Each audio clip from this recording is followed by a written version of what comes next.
Please be seated. The peace of Christ be with you. My name is Trygve David Johnson, and I serve as the Dean of the Chapel here at Hope College, which is to say that for the next 4 years, hopefully 4, not 5, not 6, I will be your pastor, or at least one of them. Which means that my job and my purpose is to take your life seriously in the triune God. It's my job to whisper to you that there is a God whose love is more wild than we can possibly imagine. My task is to double down on a wager that suggests to us that there is a wide open country of salvation. And in that country, there is a street that has no name, that if we have the faith to follow it, will take us all the way up into the high country of the Trinity, where the air is thin. And in that high country, there is a throne with one who is seated on the throne. And his head and hair is white as white wool. His eyes are like a flame of fire. His face is like the sun shining at full force. Over the next 4 years, I want to whisper to you this reality, that is the really real world. And the more we attend to that place where the air is thin, where there's one seated on the throne, we will find our best selves and will be launched into a whole new life. The beginning of that 4 years starts today. It starts now. And we get each other together. And I can't tell you how excited I am, along with the whole Hope community, to begin this journey with you. This is one of my favorite weekends at Hope College because I get to sit back and watch all of what's happening. I'm watching mothers carry in boxes 2 at a time up 3 flights of stairs. I'm watching brothers and sisters acting too cool to care, texting on their cell phones, trying not to cry that their brother or sister is finally leaving them. I'm watching fathers dab their eyes tearfully, usually after visiting the financial aid office and writing a check. In the midst of all of that, moving in and getting settled, right underneath, not very far, you can also sense the emotion. It's starting to get real. We're here now, and it's just about time to say goodbye. All of the planning and all of the work that you parents have done, that you students have done, it's all starting to happen now. It takes me back to when I started at college, a few years ago now, but I remember this weekend. I remember packing up my suitcases and rolling up a couple posters from my room, and we loaded it into a big maroon Chevy van that had chipped paint and was fading a little bit. We drove from the Pacific Northwest to somewhere in the middle of America to a college a lot like this. We unloaded the van and we put out my clothes in the drawers and set up some books, and I unrolled the posters and put some sticky tacky up on the wall. And we walked around campus and we went to certain orientation events, and then all of a sudden it was time. It was time to say goodbye. My mother tearfully gave me a hug around my neck, and she didn't want to let go. And it was getting awkward, so I said, "Mom, you got to let go." And then I faced my father, and my father, who is a good man, is not necessarily one I would call a hugger. We looked at each other and we weren't quite sure what the protocol was, but we each rallied and he gave me the obligatory man hug, the kind of double tap on the back. And then my father looked me in the eye and gave me some words of advice, some unsolicited advice that I've never forgotten. He said, "Trygve, I'm proud of you. Don't screw up." It's been good advice. I've tried to take that into my life. And in the spirit of my father today, I want to offer to you, as you begin this new chapter of your life, some unsolicited advice. The advice comes from the book that we love, Hebrews, chapter 12, verses 1 and 2. It's one of my favorite verses, and I want to commend it to you. I want you to invite you to take this verse and put it in your back pocket. Or even better, groove it into your soul like the best music pressed into vinyl. Spin it again and again. And when you feel disoriented or you feel alone or you feel like you're not sure what your purpose is, I want you to play this verse and remind yourself of why you're here, of the reality that surrounds you. Listen to this from the book that we love. Hebrews 12, verses 1 and 2.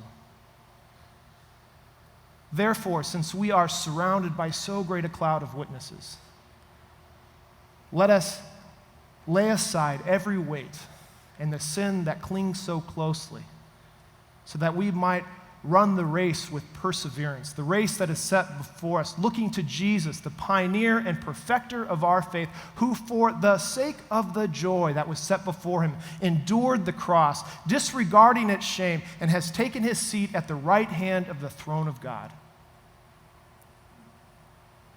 This is the verse that I want to invite you to take with you as you begin your college career. And in it are a couple unsolicited pieces of wisdom that I want to commend to you this morning. Listen to this. Therefore, since we are surrounded by so great a cloud of witnesses, my first piece of unsolicited advice is this: remember that you are surrounded. I'm guessing there is a lot of emotion in this room, just below the surface. And for you students that are starting right now, I get it. This feels awkward. You look around and you think everyone else knows what to do except you.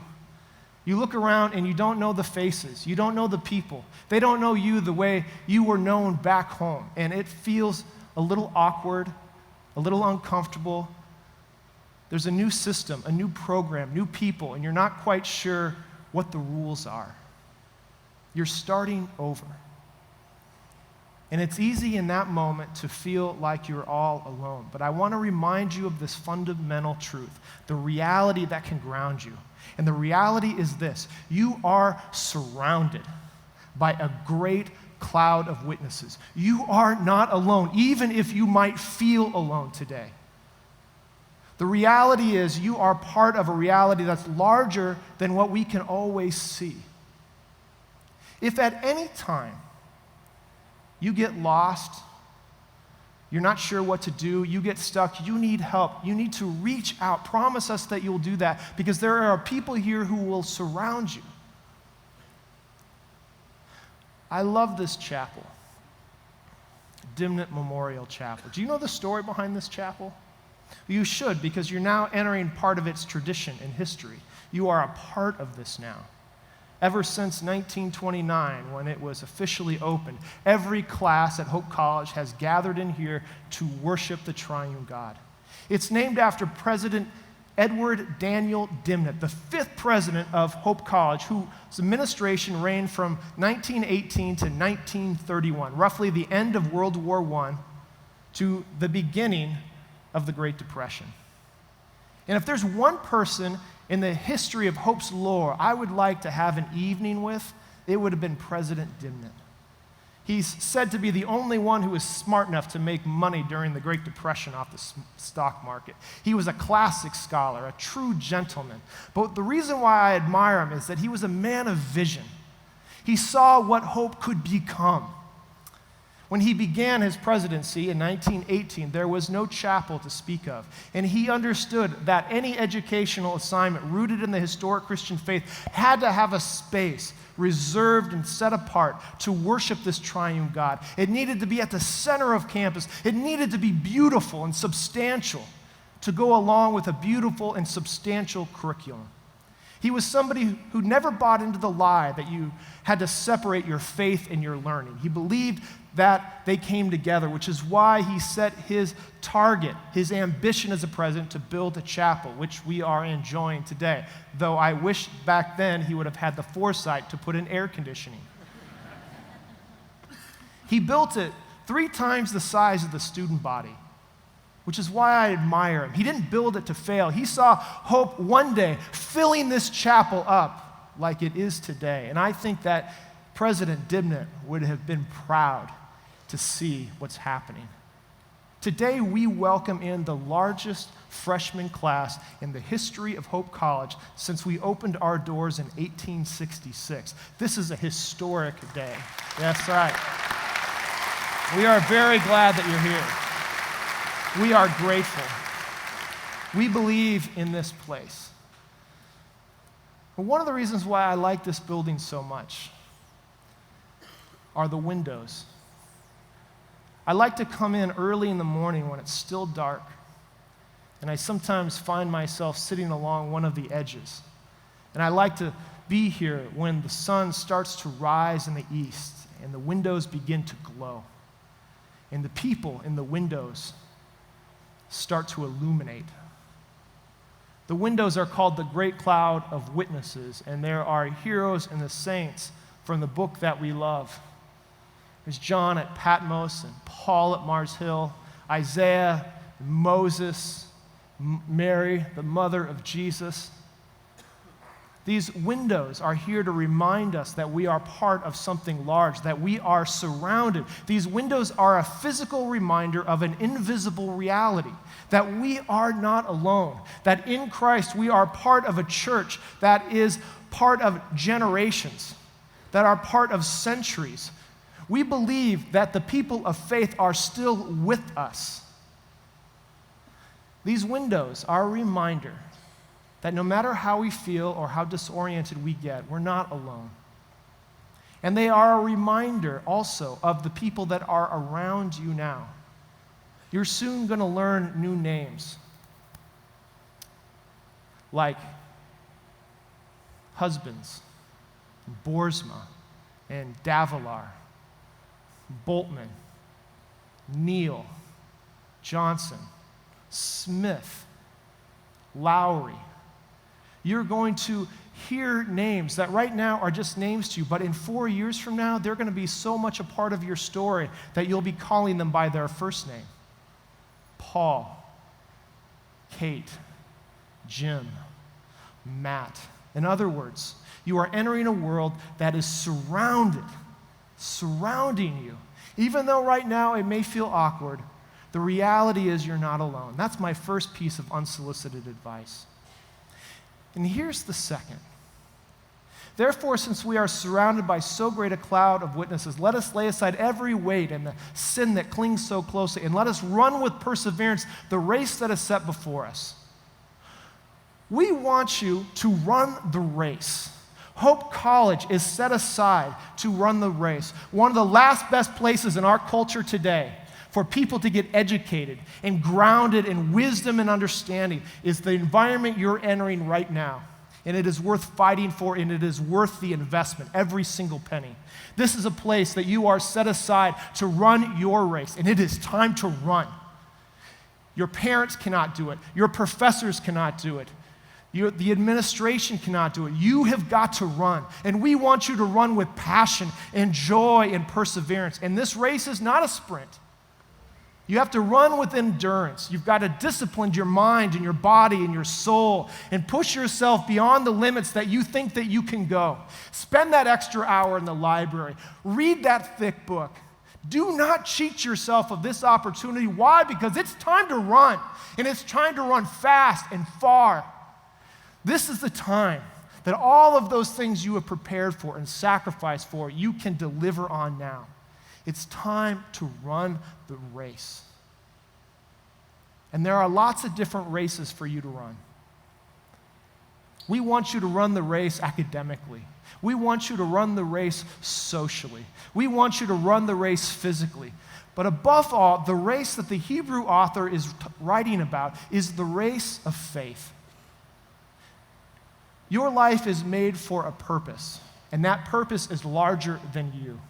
We want this education at Hope to be an investment so that you will gain the skills, the wisdom and understanding to launch off into your chosen path, whether that's in economics or law or medicine or education Whatever it is that God might be calling you to, we want you to launch into that with the understanding that the race is the race of faith, that you belong body and soul and life and in death to your faithful Savior, Jesus Christ. He has named you and He has claimed you for something that is large. Run this race. But to run this race, says the Hebrew writer, you're going to have to lay aside every weight and the sin that clings so closely.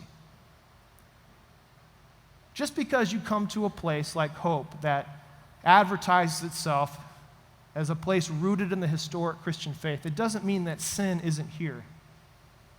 Sometimes the devil can do some of his best work behind stained glass. And so we need to be people who are always confessing, always vigilant, to know that right around the corner we can get trapped into temptations. And those are here for you, which is why I want to commend to you an important word. It's a freedom word. And the word is this: no. Say it with me. No. It's one of the best words that we have. When you get tempted to do something you know you shouldn't be doing, what do we say? No. If somebody is pulling you in the wrong direction, say no. You have the right and the freedom to say that. Be your best self. Lay aside every weight and the sin that clings so closely. The Hebrew writer doesn't name any particular sin, but he knows that they're there wherever you go. And wherever you go, we have this opportunity to say yes to the best things. The Greek word for the weight is actually the word for impediment. Say no to anything that's going to impede your way into running your race well here. I want to highlight just a couple things that we want to encourage you to lay aside. The first thing we want to encourage you to lay aside for is the weight of doing everything. Sally Sue comes to Hope College and she's so excited. She shows up at the activities fair, and she signs up for Bible studies. She signs up for the pool. She signs up for Nike. She signs up for things just to sign up for.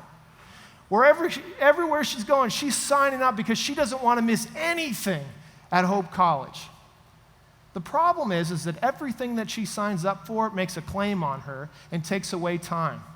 And she goes through September and gets through October, and by the time Thanksgiving comes around, she is so fatigued and unraveling that she didn't invest enough time into why she was here in the first place. Studying and midterms was a big eye-opening for her.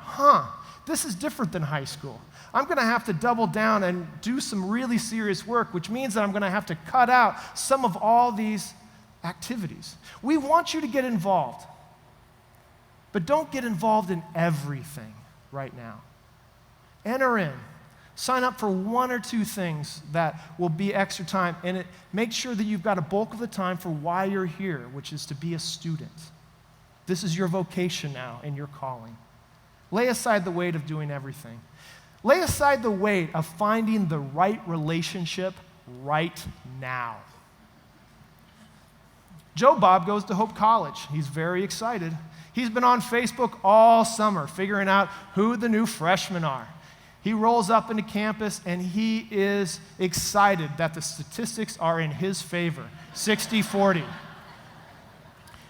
At orientation, he notices Sally Sue, catches his eye. He finds himself at a mixer. They get to know each other. He asks her out over that next evening. They go down to Lemongelos or LJ's, Lemon Jellos, however you say it, it's okay. They start having a cup of conversation. The next week, he asks her out. They're dating by week 3. They're planning their life together. And we're not even out of the first 3 weeks of school. But the problem is Sally Sue signed up for everything. And she's so fatigued that she just doesn't, by the time she gets to November, she's so fatigued, she doesn't have time for Joe Bob anymore. And so she breaks up with Joe Bob. Joe Bob is so devastated that he drops out of school, gets a maroon van, lives down by the river. His parents don't know what happened to him. Why? Because he did not respect Trygve's wisdom of the October rule. Yeah, yeah, thank you.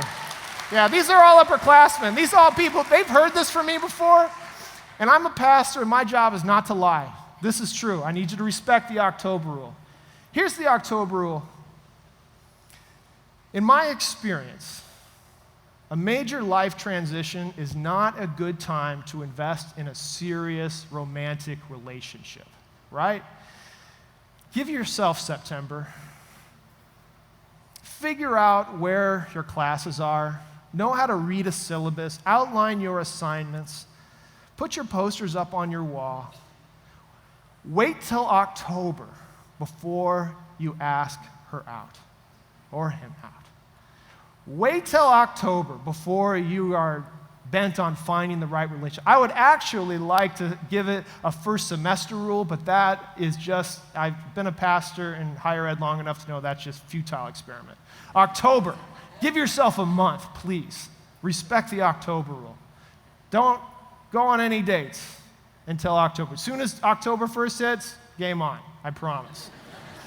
Here's the final impediment that we want to lay aside, is this, the weight of trying to be perfect, of perfectionism. Joe Bob and Sally Sue are bright and energetic and hardworking and motivated. If they weren't, they would not be here, which suggests to me that they might be a type A kind of personality. And a type A kind of personality wants to do everything right all the time, which means that they're not going to do anything that they might not be good at.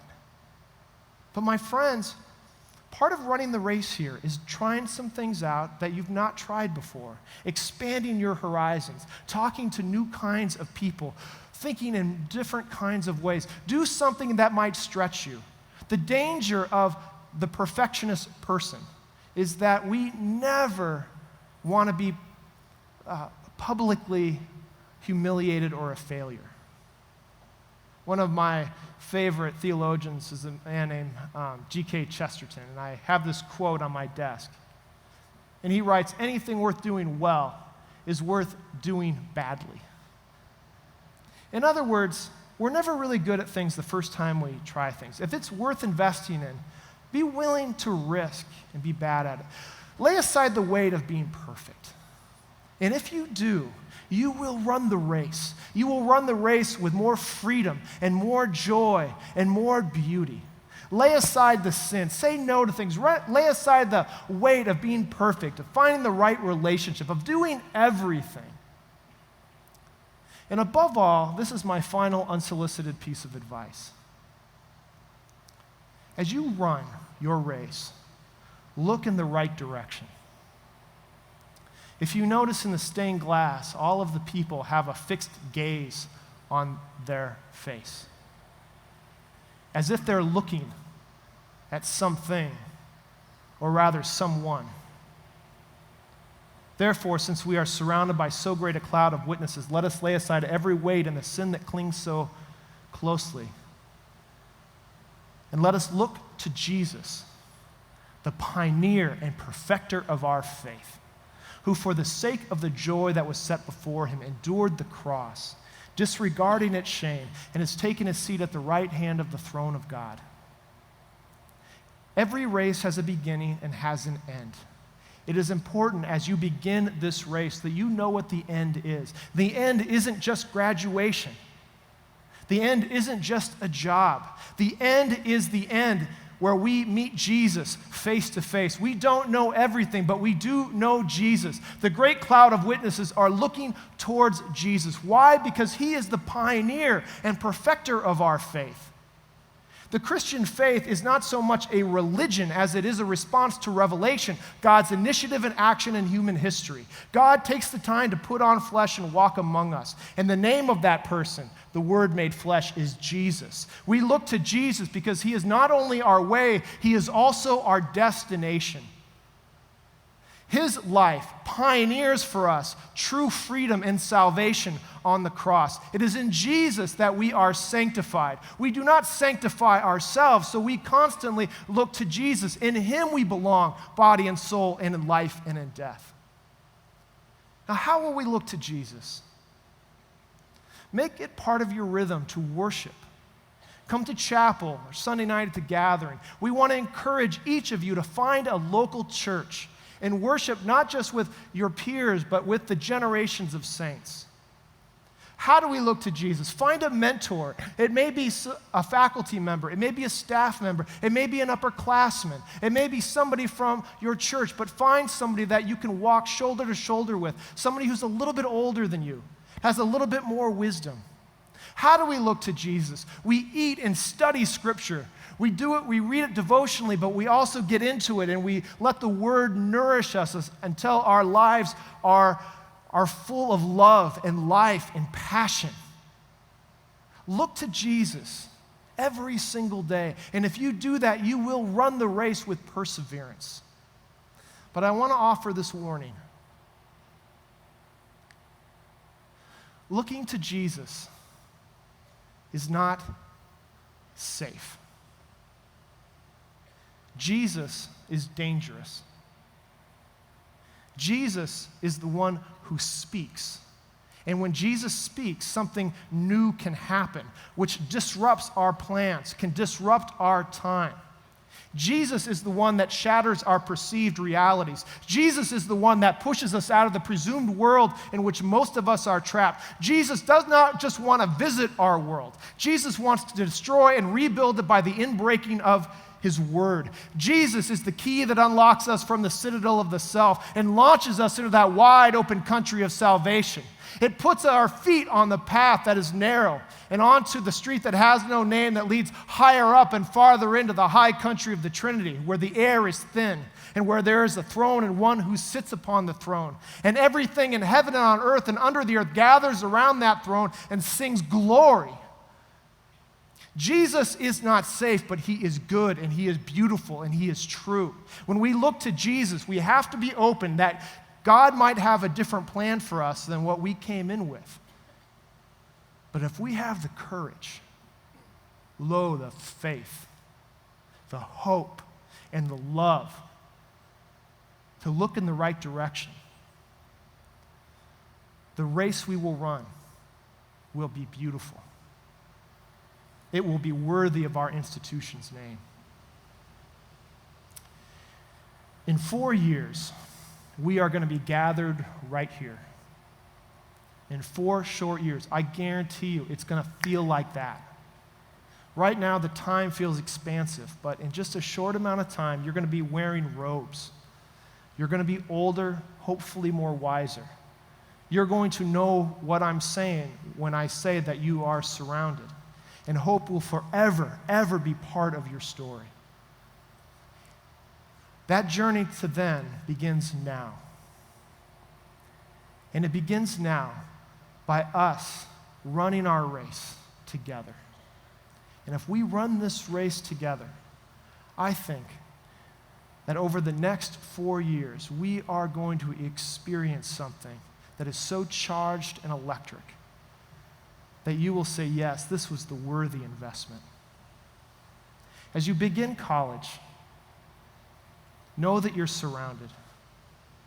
Lay aside every weight and run your race. And as you run, my friends, let us, each of us, look to Jesus.